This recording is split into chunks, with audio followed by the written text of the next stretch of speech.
കൃഷ്ണ ചികിത്സ എറണാകുളത്തെ സ്വകാര്യ ആശുപത്രിയിലായിരുന്നു. എന്തുകൊണ്ട് അദ്ദേഹം നമ്മുടെ പൊതു ആശുപത്രിയിൽ, അതായത് മെഡിക്കൽ കോളേജിലോ മറ്റോ പോയില്ല? അതൊരു പ്രധാനപ്പെട്ട ചോദ്യമാണ്.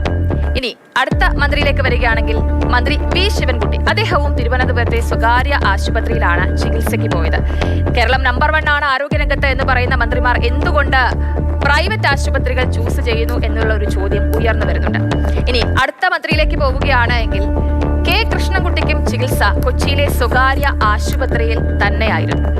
ഈ മന്ത്രിമാര് ഇങ്ങനെ സ്വകാര്യ ആശുപത്രികൾ എന്തുകൊണ്ട് തിരഞ്ഞെടുക്കുന്നു എന്നുള്ളത് വളരെ പ്രധാനപ്പെട്ട ഒരു ചോദ്യം തന്നെയാണ്. കേരളം നമ്പർ 1 ആണ് ആരോഗ്യരംഗത്ത് എന്നുള്ളതാണ് ആവർത്തിച്ച് നമ്മുടെ സർക്കാർ മന്ത്രിമാരും ഒക്കെ പറയുന്നത്. പക്ഷേ ഇവരൊക്കെ പോകുന്നത് സ്വകാര്യ ആശുപത്രിയിലേക്കാണ്. അത് എന്തുകൊണ്ടാണ് അങ്ങനെ ചെയ്യുന്നത്? അപ്പോൾ അതൊരു നെഗറ്റീവ് മാതൃകയല്ലേ കാണിക്കുന്നത്?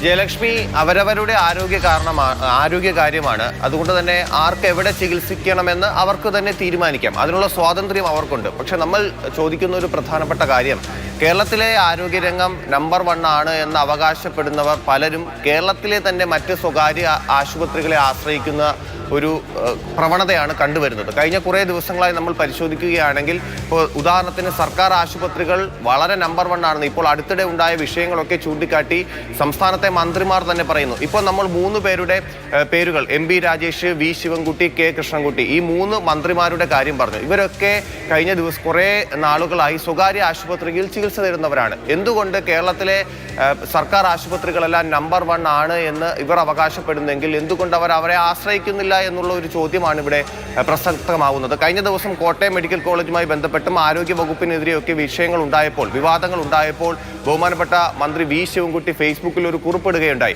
അദ്ദേഹം പറഞ്ഞത്, ഈ വിവാദങ്ങൾക്കിടയിൽ തിരുവനന്തപുരം മെഡിക്കൽ കോളേജിന്റെ വികസന പ്രവർത്തനങ്ങൾ ആരും മറന്നു പോകരുത്.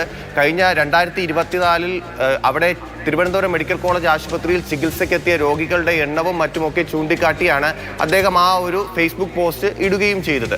പക്ഷേ തിരുവനന്തപുരത്ത് സ്വകാര്യ ആശുപത്രിയിലാണ് മന്ത്രി വി ശിവൻകുട്ടി ചികിത്സയ്ക്ക് പോകുന്നത്. തിരുവനന്തപുരം മെഡിക്കൽ കോളേജ് ആശുപത്രിയിൽ അത്രയും ഫെസിലിറ്റീസ് ഉണ്ട് എങ്കിൽ എന്തുകൊണ്ട് അതിനെ ആശ്രയിക്കുന്നില്ല എന്നുള്ളൊരു ചോദ്യം പൊതുജനങ്ങൾ ചോദിക്കുകയാണ്. ഇതാണ് ഏറ്റവും പ്രധാനപ്പെട്ട കാര്യം.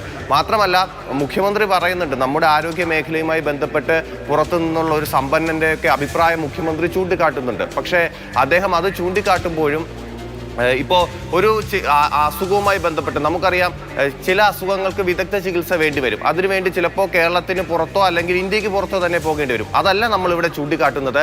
കേരളത്തിൽ തന്നെ സർക്കാർ ആശുപത്രികളുണ്ട്, കേരളത്തിൽ തന്നെ സ്വകാര്യ ആശുപത്രികളുണ്ട്. കേരളത്തിലെ സർക്കാർ ആശുപത്രികൾ